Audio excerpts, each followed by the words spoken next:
If you're doing YouTube automation, it's extremely important that your team actually delivers the videos on time. I've been doing YouTube automation for a while now, and when I just started building teams and doing that stuff, my videos were delivered late all the time. Fast forward to today, my team never ever delivers a video too late. And that's because I'm using a secret trick that I'm now going to share with you guys. So real quick before all of that, YouTube automation is the business model that helped me go from 0 to 30K per month online. The way it works is that you own a YouTube channel, but you don't make the videos. You don't have to show your face or use your own voice. In fact, you don't do any of the video creation work because you outsource all of that to a freelancer team, most of the time including a scriptwriter, voiceover, video editor, and a thumbnail designer. These 4 people then put together a video that you can then upload. You pay the freelancers for their work, which might be X amount, you then upload it to your channel, and if you can get those videos to make more money than your cost, you've got yourself a profit and you've got yourself a business. Now, when I started building teams, I had all sorts of issues. One of which, and that's a very big one, was the delivery. My videos were always late. Let's say the initial plan was to get the videos delivered on Sunday evenings.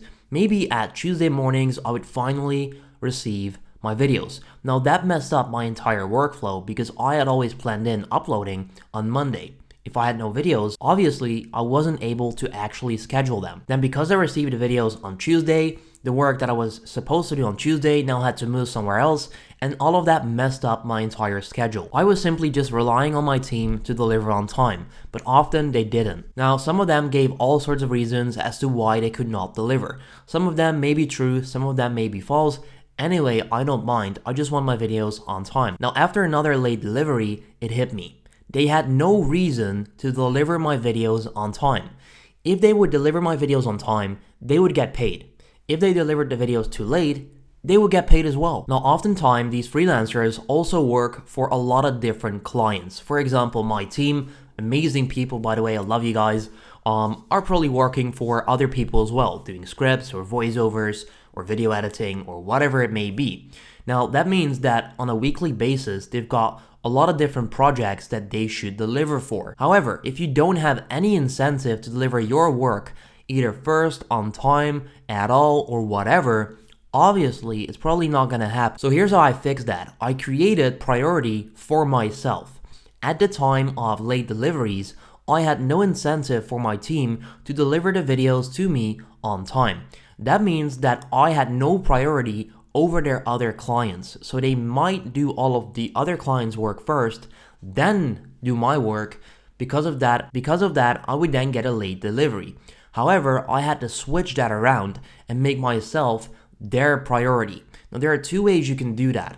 After all, it comes down to creating an incentive to deliver on time. And there are a couple of ways you can do so. In my opinion, you can do it with a positive incentive or a negative incentive. Now, negative incentive sounds very negative and kind of like sketchy or whatever. I'm using that myself. In my opinion, it's fair, and the team also likes it because it now creates accountability for them to deliver on time. And let me explain how it works. So, by creating a positive or negative incentive, you're giving them a reason to deliver on time. A positive incentive would be a bonus. So every single time they would deliver on time, you would pay them an extra $5, $1 per video, whatever it may be. There's just an incentive that is positive. You can also do it with a negative incentive, which is what I'm doing.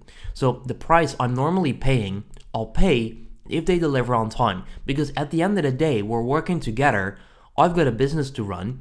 We're working together. We're a team. We agreed on a specific price, delivery time, all of that stuff, right? So I want them to deliver right on time as well. So I do believe that's a very fair model. Now, what we set up is every single time there's a late delivery, $5 will be cut off of the price.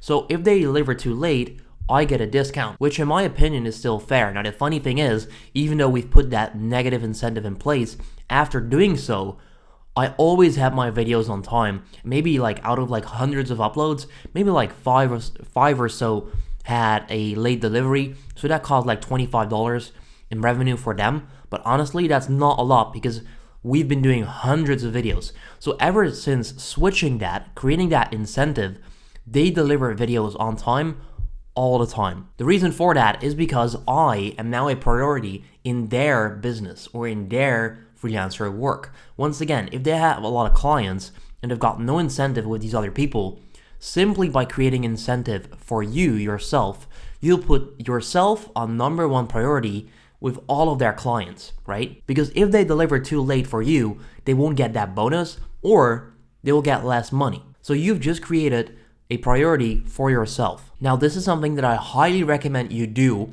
only if you're getting late deliveries.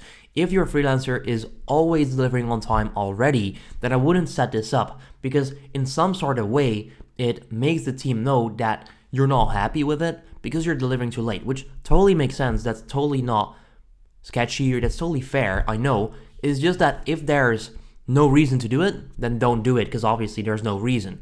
If they are indeed delivering late all the time, right, you can definitely set this up. 100% this will help you out because you're creating the incentive for them to deliver.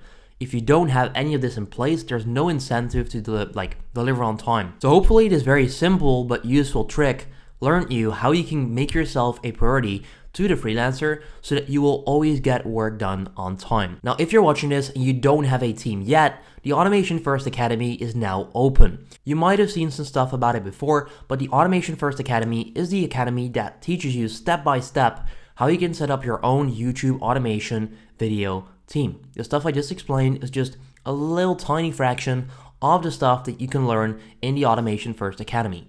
If you want to get some more info, I'll leave a link to the launch video explaining more about it, as well as the link in the description to the page where you can get more info to the website. That's it for now. Hope you enjoyed. We'll see you soon.